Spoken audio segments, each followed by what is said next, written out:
বিশেষ করে আজকে আমার যুবক ভাইরা বড় বিভ্রান্ত।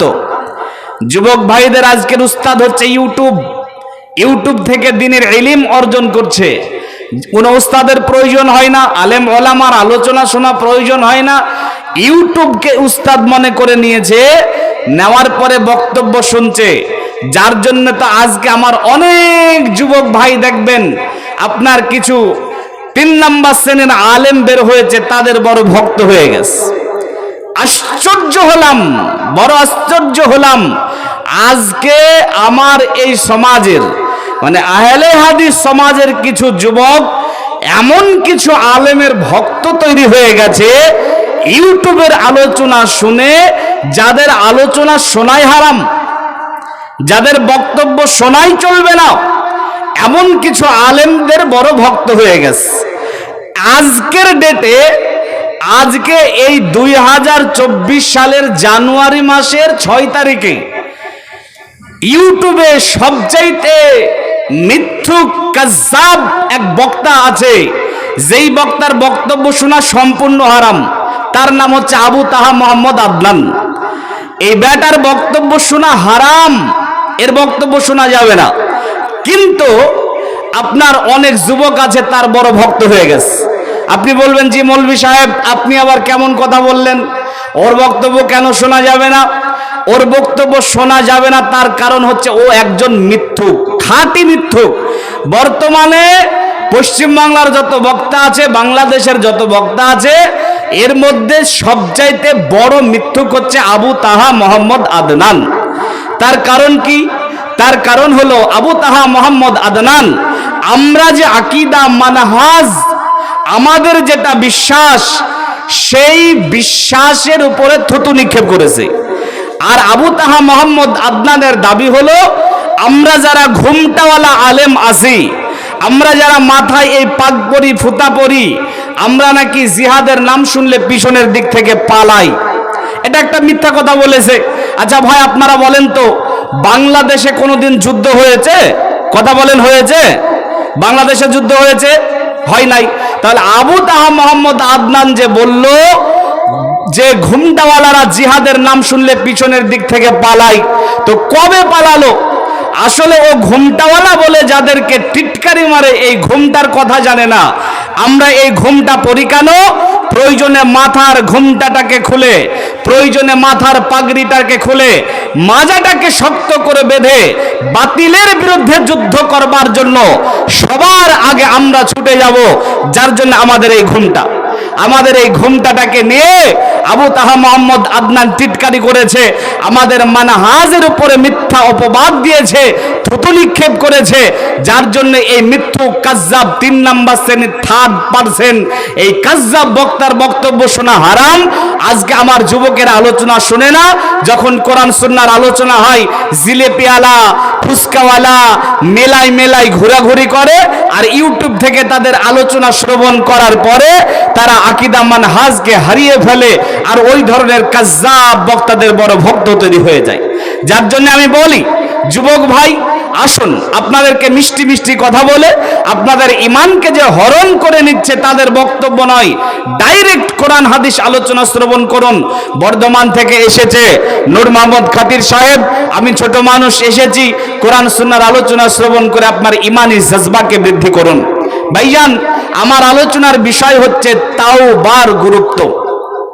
উল্লেখিত বিষয়টা বোঝার জন্য আপনাদেরকে ছোট্ট 2টি প্রশ্নের জবাব দিতে হবে।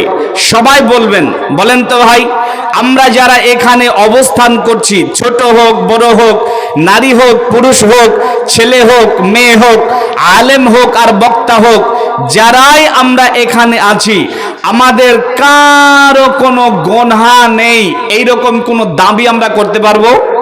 কথা বলেন, পারবো? আমাদের কিন্তু গুনাহ আছে, জানতে হোক অজান্তে হোক, বুঝে হোক না বুঝে হোক, ছোট হোক বড় হোক, আমরা কোনো না কোনো গুনাহ আমাদের দ্বারা করে ফেলেছি। আমরা গুনাহ করি ঠিকই, কিন্তু আমাদেরকে দেখে মনে হয় যে আমরা কোনো গুনাহই করিনি। একটা মাছ আছে, মাছটার নাম হচ্ছে বান মাছ, দেখেছেন আপনারা? কথা বলেন, বান মাছ দেখেননি মনে হয়? কাদার মধ্যে থাকে ওই মাছটা, কাদা থেকে টেনে বের করতে হয়। কি বলেন আপনারা? বাইম মাছ বলেন। আচ্ছা বলেন তো, বাইম মাছ পানিতে থাকে না কাদায় থাকে? কাদায় থাকে। ওকে আপনি কাদা থেকে টেনে বের করলেন, তো ওর গায়ে কি কাদার কোনো আঁচ থাকে? থাকে না। থাকে কাদায়, অথচ তার গায়ে কোনো কাদা লেগে থাকে না। আজকে আমাদেরকে দেখে বড় আল্লাহওয়ালা মনে হয়, মুখে দাড়ি, মাথায় টুপি, কপালে একটা সলাতের ঘোটা পড়ে গেছে, আমাদেরকে দেখে মনে হয় যে না কত বড় সুফি মানুষ, অথচ একটু তদন্ত করে দেখুন গুনাহের সাগরে হাবুডুবু খাচ্ছে। মানুষ গোনা করে কিন্তু দেখে মনে হয় যে না কোনো গোনাই করেনি। আমাদের দ্বারা গোনা হবে, গোনা হয়েছে, গোনা হচ্ছে, এ কথাই ঠিক। গোনা আমাদের দ্বারা হবেই। আবু হুরায়রা রাদিয়াল্লাহু তাআলা আনহু বলছেন, আন আবি হুরায়রা রাদিয়াল্লাহু তাআলা আনহু রাদিয়াল্লাহু তাআলা আনহু قال قال রাসূলুল্লাহি সাল্লাল্লাহু আলাইহি ওয়াসাল্লাম ওয়াল্লাযী নাফসি বিয়াদিহি লাউলাম তুজনিবুনা লা যাহাবাল্লাহু বিকুম ওয়ালা যাআ বিকাউমিন ইযনিবুনা ফায়াস্তাগফিরুনাল্লাহ ফায়াগফিরু লাহুম। এই নবীর উম্মতের দল, আল্লাহর গোলামেরা ভালো করে শ্রবণ করে নেন। আমাদের দ্বারা গোনা হবেই, গোনা হয়েছে, গোনা হচ্ছে, এ কথাই ঠিক। বিশ্বনবী বলেন ওয়াল্লাযী নাফসি বিয়াদিহি, ওই আল্লাহর কসম, ওই আল্লাহর কসম যার হাতে আমার জান রয়েছে, আল্লাহর নবী কসম করে বলছেন লাউলাম তুজনিবুনা, বিশ্বনবী বলেন উম্মত রে, যদি তোমরা গোনা না করতে, লা যাহাবাল্লাহু বিকুম, তো আল্লাহ তোমাদেরকে ধ্বংস করে দিতেন, ওয়ালা যা বিকাউমিন, আর তোমাদের পরিবর্তে এমন একটা কমকে তিনি আনতেন, ইজনিবুনা, যারা গোনা করত, গোনা করার পরে ইস্তাগফিরুনাল্লাহ, আল্লাহর কাছে ক্ষমা চাইতো, আল্লাহ তাদেরকে ক্ষমা করে দিতেন। এই হাদিসের আলোকে আমরা যেটা বুঝতে পারছি সেটা হচ্ছে, বিশ্বনবী বলছেন আমাদের দ্বারা গোনা হবেই, গোনা আমরা করবই, গোনা আমাদের দ্বারা হবেই, এ কথাই ঠিক। এবারে আপনারা বলেন, আমাদের দ্বারা গোনা হবে, গোনা আমরা করব, এ কথা ঠিক, তবে গোনা জিনিসটা কি ভালো না খারাপ? কথা বলেন, ভালো না খারাপ? গোনা জিনিসটা খারাপ। আমরা জানি গোনা খারাপ, আমরা মুসলমান, তাই এটা বিশ্বাস করি যে গোনা খারাপ, এমনটা নয়। হিন্দু মানুষটা, যেই ব্যক্তি গণেশের পূজা করে, দুর্গার পূজা করে, কালীর পূজা করে, এই ব্যক্তিকেও জিজ্ঞাসা করেন, সেও বলবে গোনা জিনিসটা ভালো না খারাপ? বলবে না? বলবে না? গোনা খারাপ। খ্রিস্টান মানুষ, সেও বলবে গোনা খারাপ। এমনকি নাস্তিক, যেই ব্যক্তি কোনো স্রষ্টাতেই বিশ্বাস করে না, এই ব্যক্তিও বলবে গোনা খারাপ, গোনাটা খারাপ। আমরা এই কথা জানি, কিন্তু ভাইয়া আমরা কি জানি গোনা আমাদের কি ক্ষতি করে? গোনা আমাদের অনেক ক্ষতি করে, গোনা আমাদের অনেক ক্ষতি করে। তার এক নাম্বার গোনা আমাদের যেই ক্ষতি করে, সেটা হচ্ছে আমাদের ঈমানের ক্ষতি করে। এই নবীর উম্মতের দল, খুব ভালো করে বোঝার চেষ্টা করুন, গোনা আমাদের যতটি ক্ষতি করে, তার এক নাম্বার ক্ষতি হচ্ছে আমাদের ঈমানের ক্ষতি করে। যেই ঈমানের বাদৌলাতে জান্নাতে যেতে পারবো, যেই ঈমানের বাদৌলাতে জাহান্নাম থেকে বাঁচতে পারবো, ওই ঈমানের ক্ষতি করে গোনাই। ভাইয়ান, পৃথিবীর মাটিতে এমন কিছু গোনা আছে যেইগুলা করলে আমাদের ঈমান হালকা হয়ে যায়, আমাদের ঈমান কমে যায়। আবার এমন কিছু গোনা আছে যেইগুলা করলে ঈমান একেবারে নির্মূল হয়ে যায়, নষ্ট হয়ে যায়। তাহলে গুনাহ আমাদের এক নাম্বার কি ক্ষতি করলো? ঈমানের ক্ষতি করলো। দুই নম্বরে গুনাহ আমাদের যে ক্ষতি করে সেটি হচ্ছে গুনাহ আমাদের শরীর স্বাস্থ্যের ক্ষতি করে। গুনাহগারদের চেহারার দিকে তাকালেই গুনাহ ভেসে ওঠে, ওঠে না? ওঠে না? কথা বলেন, গুনাহগারের চেহারার দিকে তাকালে গুনাহ ভেসে ওঠে না? একটা গুনাহ বিড়ি খাওয়া, বিড়ি খাওয়া গুনাহ না নাকি গো? নেকি না গুনাহ? অবশ্যই গুনাহ।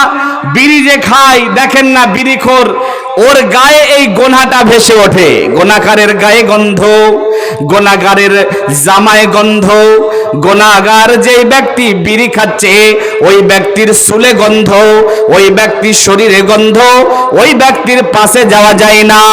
ঠোঁটগুলা কালো, দাঁতগুলা কালো, ওই ব্যক্তির কাছে যাওয়া যায় না। তাহলে গুনাহ আমাদের দ্বিতীয় যেটা ক্ষতি করে সেটা হলো শরীর স্বাস্থ্যের ক্ষতি করে। চেহারায় গুনাহটা ভেসে ওঠে, চেহারা থেকে রৌনক জ্যোতিটা দূর হয়ে যায়। চেহারার মধ্যে একটা সৌন্দর্য গুনাহের কারণে এটা আস্তে আস্তে নষ্ট হয়ে যায়।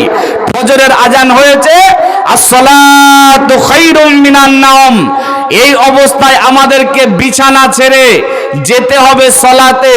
আমরা সলাতে গেলাম না, শয়তান আমাদের মাথার কাছে আসলো, আসার পর মাথায় হাত বোলায়, গায়ে হাত বোলায়, আমরা শয়তানের কথা মোতাবিক শুয়ে থাকলাম। এমনি করতে করতে যখন সলাতের টাইম চলে গেল তখন শয়তান আমাদের চেহারাতে পেশাব করে দিয়ে চলে যায়। তাহলে গুনাহ করলে আমাদের চেহারা নষ্ট হবে, আমাদের শরীর স্বাস্থ্যের অনেক ক্ষতি হবে, এ কথাই ঠিক। 3 নাম্বার, গুনাহ আমাদের ইলমের ক্ষতি করে। বন্ধুগণ মনে রাখবেন, ইলম হচ্ছে একটা নূর, ইলম হচ্ছে একটা জ্যোতি, ইলম হচ্ছে একটা আলো। আল্লাহ রাব্বুল আলামিন কোন পাপীকে, কোন গুনাহগারকে দ্বীনের ইলম দান করবেন না, ইলম দান করেন না। তার কারণ হচ্ছে গুনাহ হচ্ছে আধার আর ইলম হচ্ছে আলো, নূর, জ্যোতি। আধার আর আলো একসঙ্গে থাকতে পারে না। 4 নাম্বার, গুনাহ আমাদের যেটা ক্ষতি করে সেটা হচ্ছে বিচারের ময়দানে আল্লাহ রাব্বুল আলামিন আমাদের গুনাহকে আর আমাদের নেকিকে ওজন করবেন। যদি আপনার গুনাহটা ভারী হয়ে যায়, যদি নেকিটা হালকা হয়ে যায়, তাহলে এই গুনাহের কারণে জাহান্নাম যেতে হবে। গুনাহ আমাদের এতগুলা ক্ষতি করে।